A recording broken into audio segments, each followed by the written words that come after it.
Eminem, Ed Sheeran, Dubbo's best music from the 80s to now, doing it for Macca's, Dubbo and Wellington, and Matthew Dickerson, Dubbo Mayor, joining me in the studio. Good morning. Good morning, Nat. Good to be seeing you again. Good to be seeing you. The Bennelong Bridge, can we start there? I think I'm just learning about it the other day. So a new bridge going in, is that what it is? There is a new bridge going in, and we've done lots of work for that new bridge already. We've done some land acquisitions out there.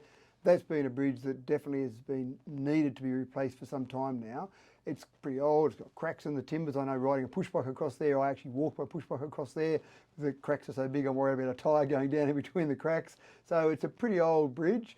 We're replacing that, but when we went out and started doing some of the initial work out there to basically get ready for the new bridge, in some inspections we were doing there, we actually noticed that some of the structural timbers on the existing bridge aren't as they should be. There's some splits in some of those. So we immediately imposed a 15-tonne load limit on that bridge, which obviously is not great for farmers around the area. In fact, one farmer that spoke to me said that he walks cattle across the bridge and it's not unusual for him to have more than 15 tonnes of cattle on the bridge, even just walking across there. Well, you wouldn't think of that one, would you? No, but when you think about how heavy one particular beast, one cow might be, then you add up a few and you go, yep, it doesn't take too many to get there and I'm at that limit. So that's not great for the farmers in the area, but obviously they also don't want to be on a bridge when suddenly that bridge is at the bottom of the creek. So they understand exactly why we had to impose that limit. But the big issue here was the new bridge will be there by April next year.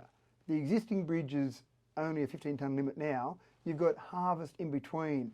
What do we do? So we actually had some engineers come in, have a look at that and tell us whether or not they could do some repairs at a reasonable price to still get people through harvest to get us by. Because we don't want to spend a lot of money on that bridge because obviously we're about to put a new bridge in.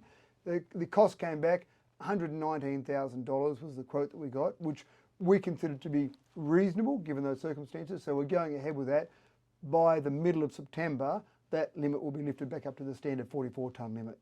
Yeah, because my old farm truck's about 13.5 tonnes unladen, so certainly, you know, to take it for maintenance. But once you fill it up, it's 38 or something like that. I can't remember what it ends up being, but it's, yeah. So we had a detour in place, but that adds a lot of kilometres. When you start taking, whether it be just machinery or cattle or wheat, whatever it might be, you start taking that around a detour, doing multiple trips, that starts to get pretty expensive for a farmer out there. So again, it's one of those things, this is the compromise you're always trying to make. You're trying to reduce the amount of money you spend because we've got a limited budget, but you're also trying to get the right outcomes for the community. So it was a tough one, but I'm pretty impressed with our staff. They've acted quickly on that.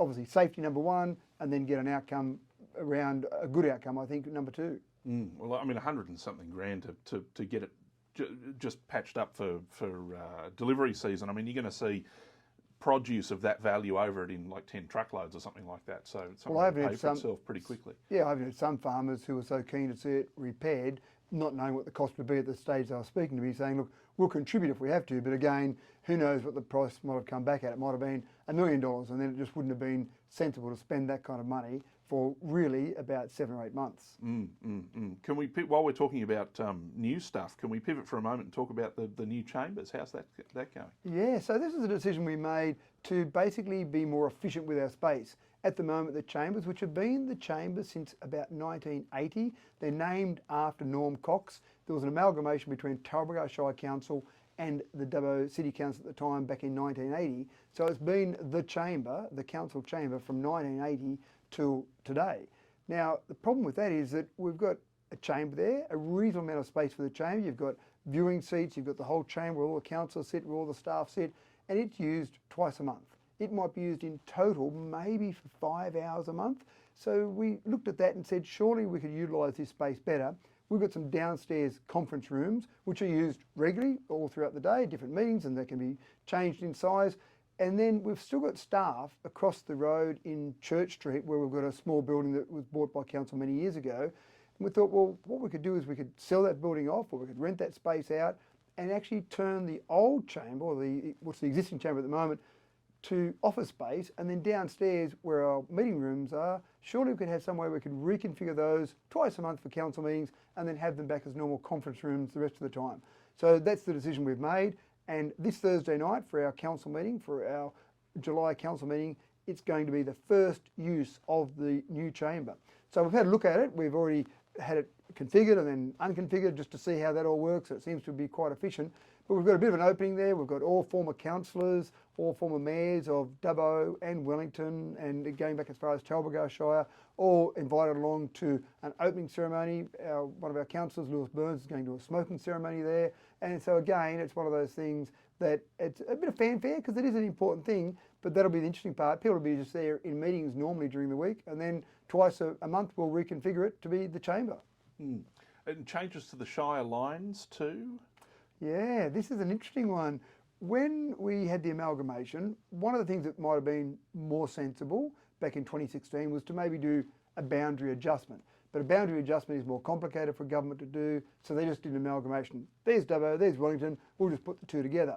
One of the things that I've certainly seen is that North Yeovil is an interesting spot. North Yeovil is separated from Yeovil by Buckenbar Creek. North Yeovil's only a little tiny part of Yeovil, but North Yeovil used to be in the old Wellington Shire, so now it's in Dubbo Regional Council. And people in North Yeovil don't really identify at Dubbo Regional Council or Dubbo as their central point. They identify more with Cabonne Shire. The other thing that's a bit silly is that we do maintenance on things, for example, mowing the grass around some of the streets there or looking after the cemetery in North Yeovil. We don't go across Buckenbar Creek, and the Cabonne Shire staff don't come on to this side of Buckenbar Creek, but it's not that efficient for us to load up our staff and get their equipment and machinery from Wellington, go out to North Yeovil to do the small amount they've got to do.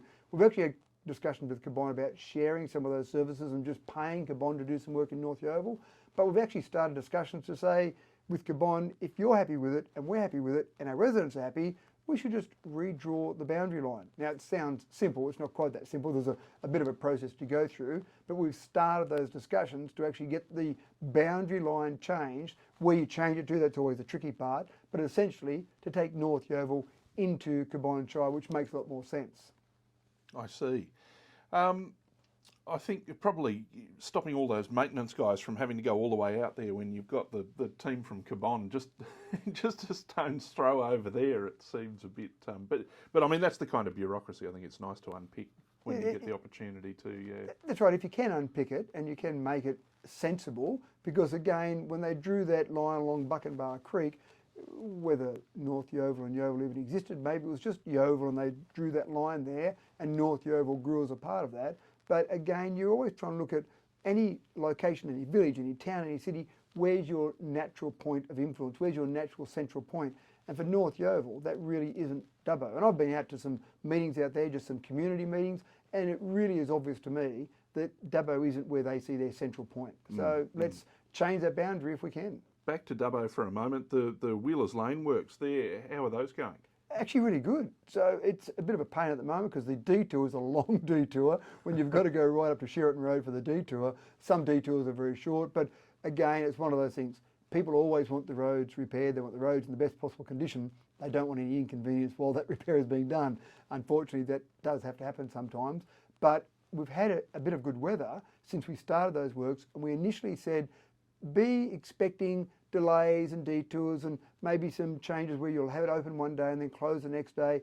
Up until about the end of September was the initial estimation based on a whole range of things, and we had contingencies in there assuming there'd be a bit of wet weather and a few interruptions there.